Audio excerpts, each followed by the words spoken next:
I thought I'd be a little autobiographical. It's a journey I've been on, and many of you have been on the journey with me over the last 10 or perhaps going further back 20 years. The game plan for me has been, sorry, it's always a problem, I get excited and wander off. The game plan for me has been quite deliberate, actually. I've been trying for most of the years I've been involved in secondary education, which, as I say, is about 20 years now, to inveigle as much philosophy into the secondary curriculum as possible by explicit or implicit means. So I thought I'd tell you a little bit about where I've got to after 20 years and where I'm hoping we'll get to next. So it began for me back in 1999 when I moved into secondary schools, having taught undergraduates, some at Oxford and some at another university. And my sort of early impressions really of secondary education, having come from a university teaching background, were to some extent, I suppose, I was surprised that students really expected, largely, bluntly, to be spoon-fed. In fact, they told me that. One of my students said, "Sir, we'll stop being spoon-fed when we get to university." Of course, if you talk to the universities, this was not an attitude they were entirely happy about, looking to schools really to do much more than just prepare them for the next stage of education, looking to schools to really teach students to think. And so the question I set myself was really, what can we do about that? How do you do it? How do you take students who are, after all, rightly concerned about their exam results and the need to get the right grades for the next stage and so on, how do you actually build in thinking? So my first chance to have a go, really, was the second year that I was teaching. So the school I was at, independent secondary school in the West Midlands, had employed me to teach science, physics, and a little bit of philosophy. And so the philosophical lessons were quite fun because we didn't have a syllabus. In fact, we didn't really have anything. I just had a bunch of students, and I was told I had a year with them, and I could more or less do what I liked. There would be no exam, there was no curriculum, no reports to be written, no marking to be done, just a wonderful opportunity to talk philosophy. So that's what we did. We debated about Descartes and the existence of the physical world and Hume and the nature of meaning. And I thoroughly enjoyed the lessons. I think the students did too. But I must admit that I wondered to myself afterwards how much was really learned. Because we'd done nothing that you were supposed to do. As I said, I hadn't tested them once, never marked a single piece of homework, never wrote a report. We had no learning objectives. If an inspector had wandered into my classroom looking for a nicely organised 3-stage lesson with a plenary at the end of it, I could probably have been out of a job in my second year as a secondary school teacher. So it came as something of a surprise to me when 2 or 3 years after those lessons, one of the students came back to the school. And without prompting from me, over a coffee during a careers event that we were running to bring back young people who had been successful in their careers back to the school to talk to the students, this particular student, who by this stage had gone on to become a very successful young architect, and when I say very successful, you can actually see his work on TED Talks. Alistair Parvin, fantastic, innovative thinker, doing some wonderful work trying to make architecture, the world of architecture, more democratic through a scheme he calls Wiki Housing. And Alistair, over coffee, was chatting to me and said, "Do you remember those philosophy lessons?"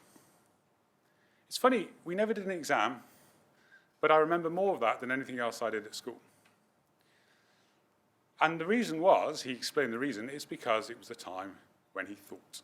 It was the time when he was able to, as he put it, think outside the box, ask the questions that aren't going to get you the marks on the exam, the ones that actually stick with you and really get you thinking. So that was quite salutary. And that set me thinking, well, where do you go with that? Because nobody's going to be able to get away with throwing away all the exams. We can't do away with all that. There's a purpose for that. It's needed. It's obvious rationale for having assessment. How do we build a system where students can really think within a framework where we still need to assess them and so on? And that was really the question that a bunch of us started working on in around 1999, when we were looking at opportunities that existed within the curriculum as it then was. And the big opportunity was the emergence of AS levels. Probably remember, they've largely gone away now, but we set them up because people were concerned about the narrowing of the curriculum at A level and the need for more breadth.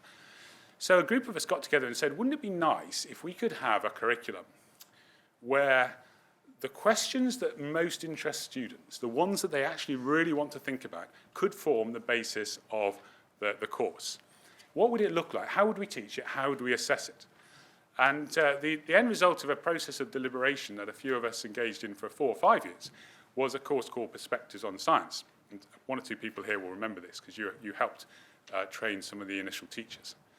And Perspectives on Science was designed as a kind of antidote to the exam-fed, spoon-fed culture. A course where students could just engage in some really interesting questions about genetics, questions about technology, questions about the mind-body problem, freedom and determinism, all these really interesting issues that were engaging both the scientists and non-science students that wanted just to explore more deeply than the curriculum allowed them to. But of course, the question we faced was, how would you assess it? If you've designed a course, the whole point of which is to draw students into discussion and debate of largely philosophical questions, how would you assess it? Now, we assumed that if it was going to be a national qualification, then we'd have to have an exam. So it came as something of a surprise to us when both the government regulator, QCA, as was, and the exam board that we were working with at the time, both suggested to us that this course should best be assessed by means of an extended project, not through an exam. And looking back, that was a liberating and transformational decision, because, of course, the problem with an exam is that we, as in the teachers, the examiners, we get to choose the questions, not the students. We get to prescribe the right answers, the ones that will get them the marks. And clever students, doesn't take them long to work out the game to play, learn the mark schemes, learn the right answers, bag the marks, go through the hoop onto the next stage of the same process at university. So we realised, in fact, it would be utterly inimical to the whole aim of our course if we put in place an exam. And so we took the decision that this new course would be assessed solely by means of a project. Now, projects, I think, have several advantages if our goal is to teach thinking. The one is the advantage I've already mentioned, that the student themselves gets to choose the question, and therefore they can actually perish the thought, do something they're really interested in. And it isn't rocket science that once students pick something they're interested in, they tend to do better work. Another advantage of projects, as compared to the standard exam, relates to the time we allow. Think about the average activity a teacher sets their students. Next week, I'd like an essay on Hume's account of free will. In 2 weeks' time, could you hand in your problems on the theory of entropy? Little bite-sized chunks. No time for the reflection that Peter and Em were talking about. No time for the metacognition. No time for exploring and going down blind alleys and realising you've got to think again. Project work, typically over the course of weeks, months, or even a year, it gives you time. Time to think, time to reflect, time to rejig, time to go back to your original question. You know, say, I didn't ask that question the right way. If I ask it a different way, it works better. All basically time to do what we know once we get through the school system, we do in the rest of life if we're serious about learning. Time to think. So projects give you freedom to choose, they give you time. And if you ally that to the third feature, which is structure, a really well-organized framework that teaches the students what it means to research and to absorb a discipline, what it means to engage in dialectic, we've had that word this afternoon, argument and counter-argument, how to critique sources, how to use them reflectively and not just cut and paste lots of information from Wikipedia. If you teach these skills as you go in a structured way, then you can see some really impressive results. And we did start to see some really impressive results. So what happened was that the government then, having seen this little initiative that we got going, they saw that this was a valuable way for students to learn. And so in about 2009, the National Extended Project was launched. And because of my own involvement, I was asked to be one of the chief examiners for that. Now, EPQ, you may have heard of it. Since it's only been going 10 years, which is not a long time for an A-level qualification, but in that time, it's grown from being about 1,000 students 10 years ago to just about 40,000 students now doing EPQs, which makes it a significant national qualification. And over time as well, we've learned quite a bit about its effect on student learning. We know, for example, now that students who choose EPQs tend to do better when they get to university, perhaps unsurprisingly, because we've been preparing them for just that. There's even some evidence now to show that they do better in their other A-levels. But most importantly, what they tell us is that it's the part of learning they really enjoy. It's the one time often when they're not just jumping through the hoops for the next exam, they get to think. So as you probably realise, for me, EPQ wasn't a completely neutral activity. I kind of designed it with philosophy in mind, with my bigger goal of getting more philosophy into the curriculum. I think I described it at our last planning meeting as an implicit Trojan horse, which has become explicit. And I realised as I said it, you can't really have an explicit Trojan horse. It's no longer explicit. Anyway, I'm now coming clean with all of you. This was a vehicle for me for philosophy. And around about, I usually estimate probably about 2/3 maybe of projects are, to a certain extent, philosophical. They're often applied ethics, the ethical questions. Should we do more to regulate the media in the way that they portray the female body?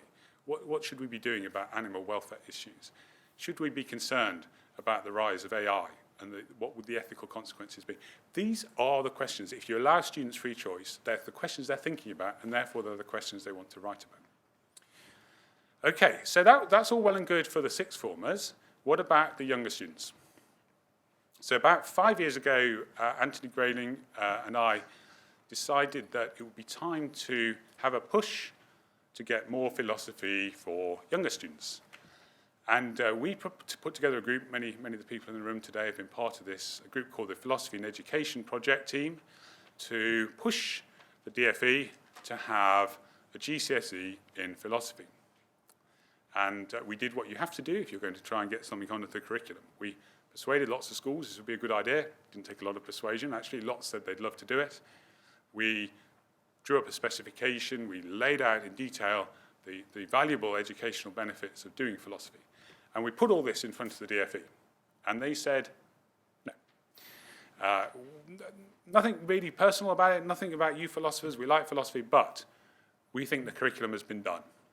They didn't quite use those words, but largely that's what they meant. Michael Gove's reforms were the most important thing, and the Gove reformed curriculum, I'm afraid, didn't include philosophy.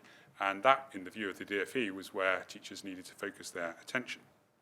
So we tried a couple of times. Angie got herself in the gun sights on Radio 4 with John Humphreys. At one point, we had a big conference to raise the flag and wave it again, all to no avail. So what were we to do? We decided to do it anyway. We've gone off the map.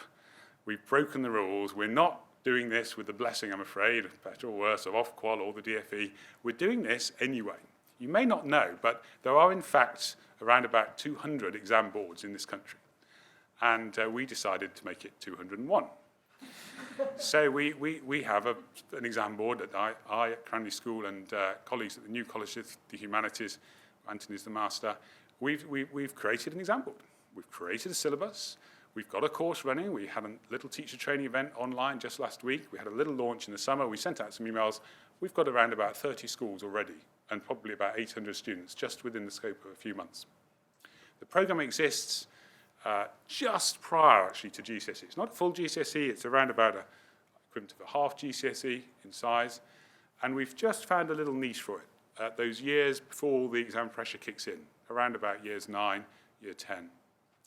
And all the evidence is so far that it's really bedding in and catching people's imagination, both students and teachers. And as you can probably guess, when it comes to the assessment, we've gone for the project route for all the reasons that I've laid out. So, I guess I could say hopefully I'm partly the answer to your prayers or your humanist blessings. Did you say, Angie? We can do it. I think it has a wider significance as well. It actually says something about how we could change education in this country. It doesn't always need a government-led initiative. It doesn't always need a powerful exam board. It can be done with a bunch of keen teachers getting together and saying, you know what, we think there should be more philosophy in schools. Why not do it? Let's just get together. Let's design the syllabus. Off we go. So that's what we're up to. I haven't got lots of slides. I haven't got any slides. But if you want to know more, New College of the Humanities School Certificate in Philosophy, just Google that and you'll find out all about us. We're really keen to make this accessible. I come from a well-resourced independent school. The majority of the schools teaching the course already are not like that, and we are really keen on resourcing this at the level that will make it accessible to all. So we really are democratizing philosophy. Okay, my 20 minutes are up. I'm going to give one final peroration, partly speaking to the camera for the sake of the politicians who, Angie tells us, are going to be listening. Okay, so here it comes. At the moment, if you're a school teaching EPQ or the new philosophy certificate, at the most, around about 15% of your timetable time, 15% will be given over to this kind of really deep learning, this philosophically rich, inquiry-based, open-ended questioning. The sort of deeper learning that we believe to be desirable, and we know, we've seen the research evidence, we know to be powerfully effective, both in terms of its cognitive and its non-cognitive benefits.